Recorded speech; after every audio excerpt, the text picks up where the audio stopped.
How Queen Amani and General Kibwe of Kush Kingdom defeated the Romans. In the ancient kingdom of Kush, nestled along the banks of the Nile River, there lived a hero whose name would be whispered in reverence for generations to come. His name was Kibwe, a trusted army general and loyal servant of Queen Amanirenas, the fierce Kandake of Kush.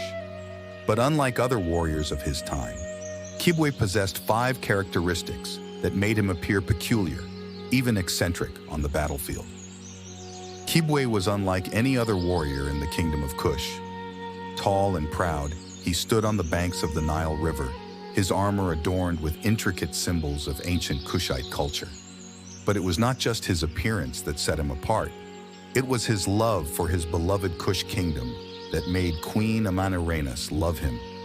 Queen Amanirenas herself was whispered by the Roman invaders as a fearless queen. Her courage and ferocity were unmatched. She was seen riding atop a majestic war elephant and commanding armies with a steely resolve. She was heard ordering captured Roman prisoners to be fed to hungry lions, their screams echoing across the battlefield as a warning to any who dared challenge her rule. She was not just a queen, she was a warrior, willing to do whatever it took to defend her kingdom. These are the characteristics she sees in General Kibwe that made him stand out among his comrades. Unwavering devotion to tradition.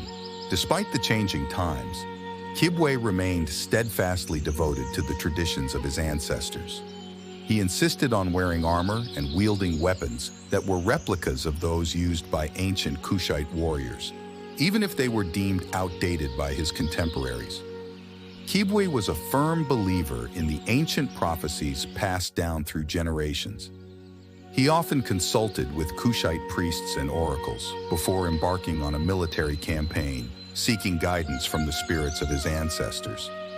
When news reached Kush of the Roman invasion, Kibwe knew that the time had come to defend his homeland.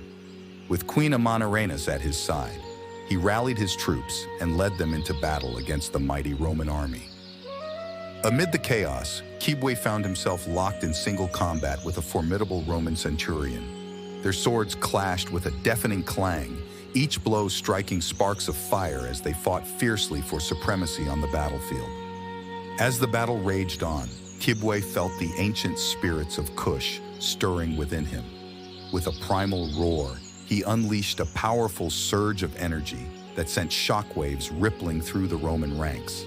The invaders were driven back with a force they could not withstand, their morale shattered by the sheer ferocity of Kibwe's attack. When the dust finally settled, Kibwe stood victorious amidst the ruins of the Roman army. His armor was stained with the blood of his enemies, but his heart was heavy with the weight of the lives lost in battle. Yet, there was also pride in his eyes, for he had defended his homeland against the mightiest empire the world had ever known. News of Kibwe's triumph spread like wildfire throughout the kingdom of Kush. As he returned home triumphant, he was hailed as a hero and a savior by his people. The streets were lined with cheering crowds, their voices raised in jubilant celebration of their champion's victory. In a solemn ceremony, Kibwe knelt before Queen Amanirenas, who bestowed upon him the highest honor of the kingdom for his bravery and valor in battle. With tears of pride in her eyes, she placed a golden medallion around his neck, declaring him a hero of Kush for all eternity. As Kibwe stood on the banks of the Nile River once more, he felt a sense of fulfillment and purpose wash over him. Though his journey had been fraught with danger and uncertainty, he had emerged victorious, a true hero of Kush, whose legend would be told for generations to come. Thanks for watching, ladies and gentlemen. I hope you enjoyed the story of General Kibwe, the hero of Kush Kingdom. Don't forget to subscribe, like, and press the notification button to get notified when we upload the next story on the Tale of Africa.